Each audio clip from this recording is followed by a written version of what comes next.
नमामीश्वरं सच्चिदानन्दरूपं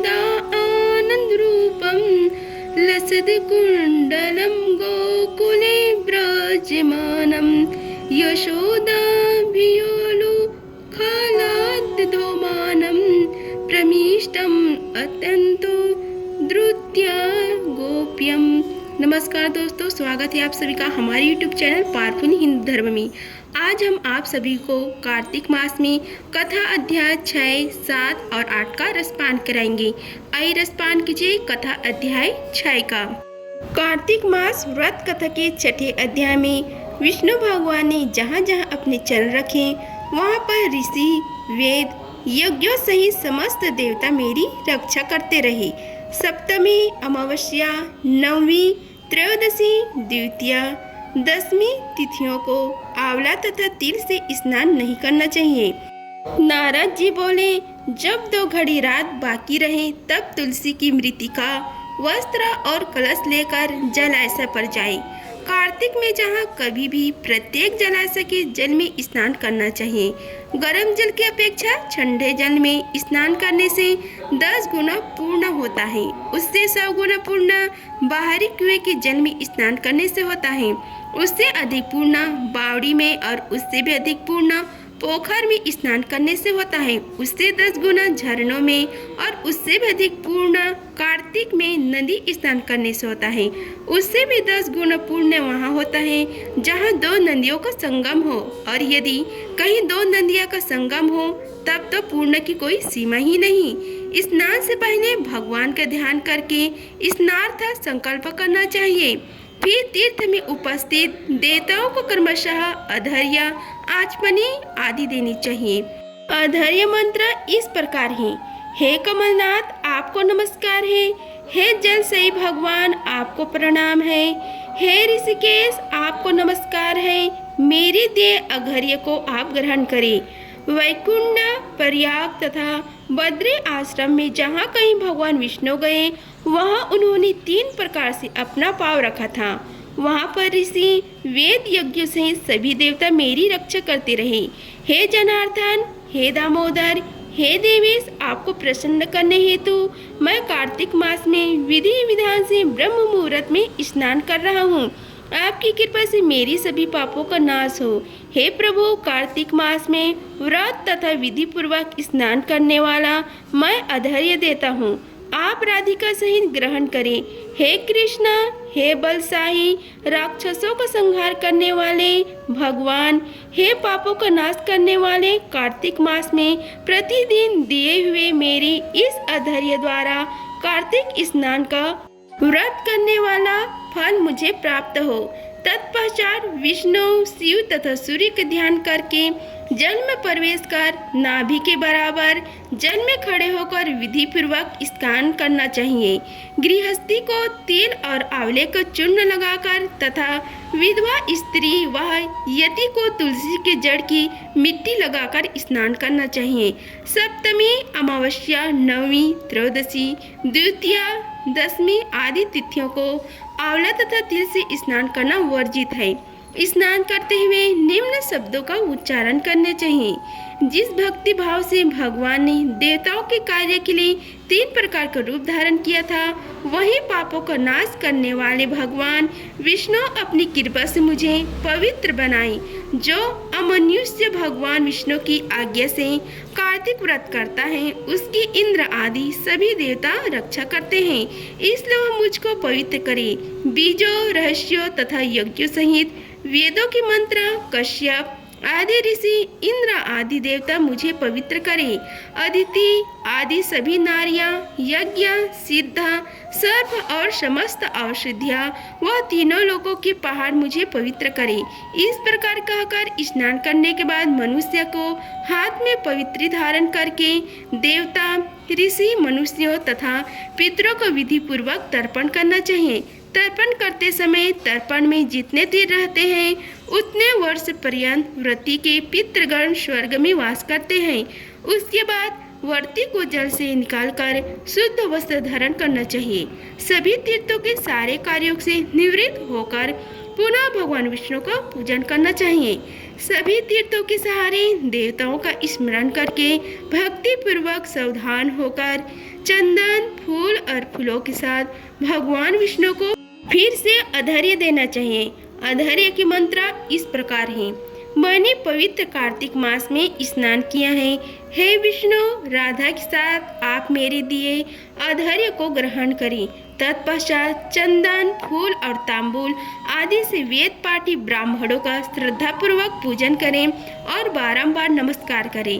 ब्राह्मणों को दाएं पांव में तीर्थों का वास होता है, मुंह में वेद और समस्त अंगों में देवताओं का वास होता है।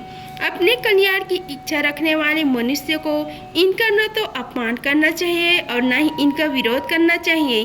फिर एकाग्रचित होकर भगवान विष्णु की प्रिय तुलसी जी की पूजा करनी चाहिए। उनकी परिक्रमा करके उनको प्रणाम करना चाहिए। हे देवी, हे तुलसी, देवताओं ने ही प्राचीन काल से तुम्हारा निर्माण किया है और ऋषियों ने तुम्हारी पूजा की है। हे विष्णु प्रिय तुलसी, आपको नमस्कार है। आप मेरे समस्त पापों को नष्ट करो। इस प्रकार जो मनुष्य भक्ति पूर्वक कार्तिक व्रत का अनुष्ठान करता है, वे संसार के सुखों को भोगते हुए अंत में मोक्ष को प्राप्त होता है। आइए रसपान कीजिए कथा अध्याय 7 का। नारद जी ने कहा, हे राजन, कार्तिक मास में व्रत करने वाले के नियमों को मैं संक्षेप में बतलाता हूँ, उसे आप सुनिए।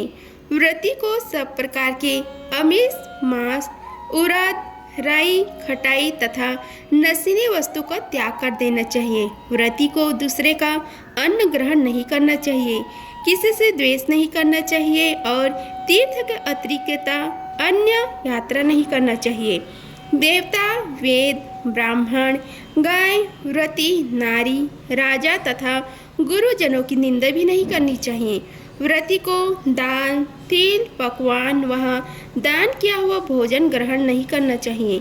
किसी की चुगली या निंदा भी नहीं करनी चाहिए। किसी की भी जीव का मांस नहीं छूना चाहिए। पान, कत्था, चूना, नींबू, मसूर, बासी तथा झूठे अन्न का भी प्रयोग नहीं करना चाहिए। गाय, बकरी तथा भैंस के अतिरिक्त अन्य किसी पशु का दूध नहीं पीना चाहिए।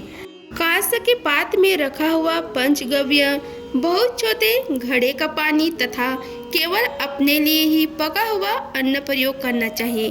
कार्तिक माह का व्रत करने वाले मनुष्य को सदैव ब्रह्मचर्य का पालन करना चाहिए। उसे धरती पर सोना चाहिए और दिन के चौथे पहर में केवल एक बार पतल में भोजन करना चाहिए। व्रती कार्तिक माह में केवल नरक चतुर्दशी, जिसे छोटी दीपावली भी कहा जाता है, उस दिन ही शरीर में तेल लगा सकता है। कार्तिक माह में व्रत करने वाले मनुष्य को सिंघाड़ा, प्याज, मट्ठा, गाजर, मूली, काशी फल, लौकी, तरबूज, इन वस्तुओं का प्रयोग बिल्कुल भी नहीं करना चाहिए। रजस्वला, चंडाल, पापी, मलेच्छा, पतित, व्रतहीन, ब्राह्मण द्रोही और नास्तिकों से बातचीत नहीं करना चाहिए। भगवान विष्णु को प्रसन्न करने के लिए अपनी शक्ति के अनुसार चंद्रदायन आदि का व्रत करना चाहिए और उपयुक्त नियमों का भी पालन करना चाहिए। व्रती को प्रतिपदा को कुम्हड़ा, द्वितीय को कटहल, तृतीय को तरुणी स्त्री, चतुर्थी को मूली, पंचमी को बेल, षष्ठी को तरबूज, सप्तमी को आंवला, अष्टमी को नारियल, नवमी को मूली, दसवीं को लौकी, एकादशी को परवल, द्वादशी को बेर, त्रयोदशी को मट्ठा, चतुर्दशी को गाजर तथा पूर्णिमा को साग का प्रयोग नहीं करना चाहिए। रविवार को आंवला का प्रयोग नहीं करना चाहिए। कार्तिक माह में व्रत करने वाले मनुष्य यदि इन शाकों में से किसी शाक का सेवन करना चाहे तो पहले ब्राह्मण को देखकर ग्रहण करें। यह विधान माघ के व्रत के लिए भी है। देव उतनी एकादशी में पहले कही गई विधि के अनुसार नृत्य, जागरण, गायन, वादन आदि करना चाहिए। इसको विधि पूर्वक करने वाले मनुष्य को देखकर यमदूत ऐसे भाग जाते हैं जैसे सिंह की गर्जना से हाथी भाग जाते हैं। कार्तिक माह का व्रत सभी व्रतों में श्रेष्ठ है। इसके अतिरिक्त जितना भी व्रत यज्ञ है वह 1000 की संख्या में किए जाने पर भी इसकी तुलना नहीं कर सकते। क्योंकि यज्ञ करने वाले मनुष्य को सीधा वैकुंठ की प्राप्ति होती है। जिस प्रकार राजा की रक्षा उसके अंग रक्षक करते हैं, उसी प्रकार कार्तिक माह का व्रत करने वाले की रक्षा स्वयं भगवान विष्णु की आज्ञा से इंद्र आदि देवता करते हैं।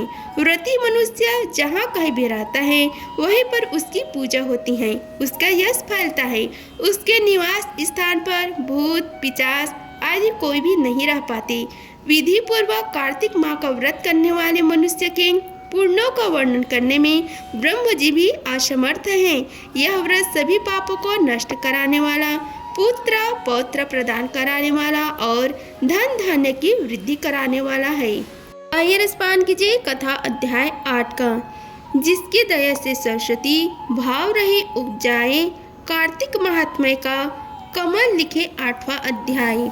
श्री नारद जी बोले, अब मैं कार्तिक व्रत के उद्यापन का वर्णन करता हूँ, जो सब पापों का नाश कराने वाला है। व्रत का पालन करने वाले मनुष्य कार्तिक शुक्ल चतुर्थी को व्रतों की पूर्ति और भगवान विष्णु की प्रीति के लिए उद्यापन करें। तुलसी के ऊपर एक सुंदर मंडप बनवाएं, उसे केले के खंभों से संयुक्त करके नाना प्रकार की धातुओं से उसकी विचित्र शोभा बढ़ावे। मंडप के चारों ओर दीपकों की श्रेणी सुंदर ढंग से सजा कर रखे। उस मंडप में सुंदर बंदर वरों से सुशोभित 4 दरवाजे बनवाए और उन्हें फूलों से तथा चावल से सुसज्जित करे। द्वारों पर पृथक पृथक मिट्टी के द्वारपाल बनाकर उनकी पूजा करें। उनके नाम इस प्रकार हैं: जय विजय, चंड प्रचंड, नंद सुनंद, कुमुद और कुमदाक्ष। उन्हें चारों दरवाजों पर 2-2 के क्रम से स्थापित कर भक्ति पूर्वक पूजन करें। तुलसी के जड़ के समीप 4 अंगों से सुशोभित सर्वतोभद्र मंडल बनवाए और उसके ऊपर पूर्ण पत्र तथा पंचरत्न से संयुक्त कलश की स्थापना करें।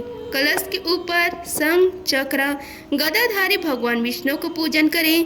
भक्ति पूर्वक उस तिथि में उपवास करें तथा रात्रि में गीत वाद्य कीर्तन आदि मंगलमय यजनों से साथ जागरण करें। जो भगवान विष्णु के लिए जागरण करते समय भक्ति पूर्वक भक्त वत्स संबंधी पदों का गान करते हैं, वे सैकड़ों जन्म की पाप राशि से मुक्त हो जाते हैं।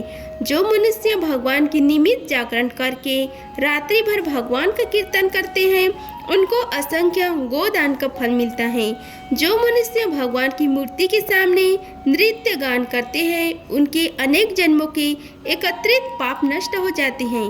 जो भगवान के सम्मुख बैठकर कीर्तन करते हैं और बंसी आदि बजाकर भागवत पद भक्तों को प्रसन्न करते हैं तथा भक्ति से रात्रि भर जागरण करते हैं, उन्हें करोड़ों तीर्थ करने का फल मिलता है।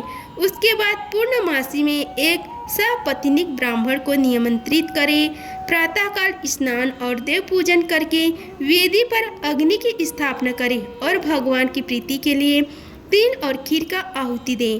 होम की शेष विधि पूरे करके भक्ति पूर्वक ब्राह्मणों का पूजन करें और उन्हें यथाशक्ति दक्षिणा दें। फिर उनसे इस प्रकार क्षमा प्रार्थना करें, आप सब लोगों की अनुकंपा से मुझ पर भगवान सदैव प्रसन्न रहें। इस व्रत को करने से मेरे 7 जन्मों के किए हुए पाप नष्ट हो जाएं और मेरी संतान चिरंजीवी हो। इस पूजा के द्वारा मेरी सभी मनोकामनाएं पूर्ण हो।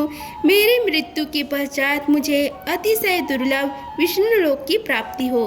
पूजा की समस्त वस्तुओं के साथ गाय भी गुरु को दान में दें। उसके पश्चात घर वालों और मित्रों के साथ स्वयं भोजन करें।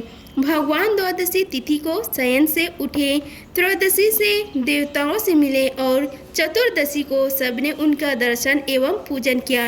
इसलिए उस तिथि में भगवान की पूजा करनी चाहिए। गुरु की आज्ञा से भगवान विष्णु की सुवर्णमयी प्रतिमा का पूजन करें। इस पूर्णिमा को पुष्कर तीर्थ की यात्रा श्रेष्ठ मानी गई है।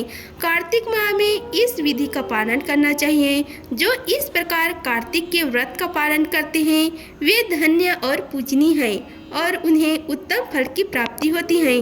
जो भगवान विष्णु की भक्ति में तत्पर हो, कार्तिक में व्रत का पालन करते हैं, उनके शरीर में स्थित सभी पाप तत्काल नष्ट हो जाते हैं।